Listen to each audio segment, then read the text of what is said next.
अफगानिस्तान में हम खित्ते के लिए अहम है। अफगानिस्तान के पुरअमन सियासी हल के ख्वाह हैं। वज़ीर आज़म इमरान खान का उज़्बेकिस्तान में कासा कॉन्फ्रेंस से खिताब। कहा पाकिस्तान वस्त एशियाई रियासतों से मुंसलिक है। पाकिस्तान अफगानिस्तान उज़्बेकिस्तान रेलवे मंसूबे से खित्ते में इनकलाब आएगा।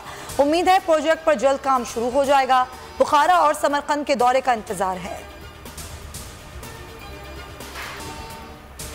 दिल्ली के साथ मुज़ाकरात का रास्ता श्रीनगर से जाता है। भारत का रवैया यही रहा तो मुज़ाकरात कैसे हो सकते हैं। वज़ीर ख़ारजा मखदूम शाह महमूद कुरैशी का उज़्बेकिस्तान में बयान। कहा अफ़गानिस्तान में क़याम अमन के लिए भरपूर किरदार अदा कर रहे हैं। अफ़गान क़यादत को इस्लामाबाद आने की दावत दी है। वज़ीर आज़म इमरान खान से अफ़गान सदर अशरफ गनी की मुलाकात कल मुतवक्को है। आज़ाद कश्मीर इलेक्शन चोरी करने की कोशिश की तो ज़मीन के नीचे भी मुंह छुपाने की जगह नहीं मिलेगी। मरीम नवाज ने आज़ाद कश्मीर के इलाके बलोच में जलसे से खिताब में कहा, मकबूजा कश्मीर का मुकदमा हारने के बाद हुकूमत की नज़र आज़ाद कश्मीर पर है।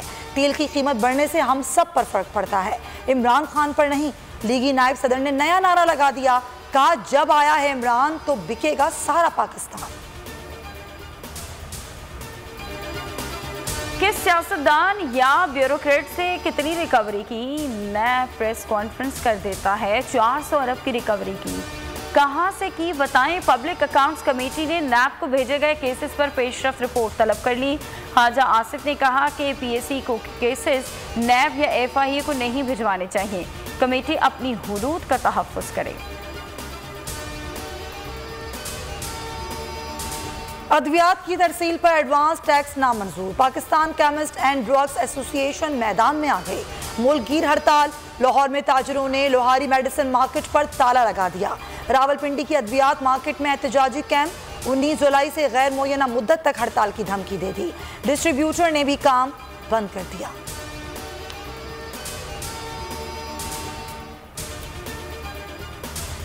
डेल्टा का असर, मुस्बत केसेस की शरह 5.2% हो गई। मजीद 47 जान से गए। 2545 नए मरीज रिपोर्ट। असद उमर कहते हैं कि अस्पतालों में कोरोना मरीज तेजी से बढ़ रहे हैं। शहरी SOPs पर अमल करें, जल्द अज जल्द वैक्सीन लगवाएं, अपनी और दूसरों की जिंदगियां खतरे में ना डालें।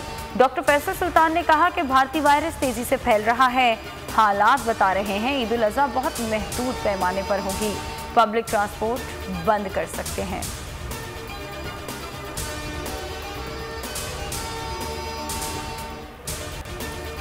फसनी में पाक फौज की गाड़ी बारूदी सुरंग से टकरा गई। हादसे में कैप्टन अफान मसूद और सिपाही बाबर जमान शहीद।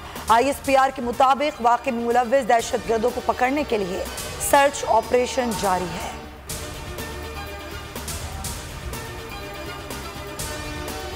सफारती महाज पर एक और बड़ी कामयाबी। पाकिस्तान कतर ताल्लुकात मजीद मजबूत हो गए। कतर का पाकिस्तान के लिए ऑन अराइवल वीज़ा देने का ऐलान। तहरीरी हुक्म के मुताबिक कतर जाते ही पाकिस्तानियों को टूरिस्ट वीज़ा दिया जाएगा।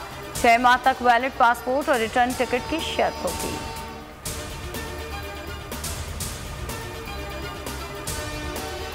और ईद उल अज़हा की आमद जानवरों के साथ छुरियों और बोगदों की कीमतें बढ़ गईं। चाकू छुरियां तेज करने वालों ने भी दाम में इजाफा कर दिया।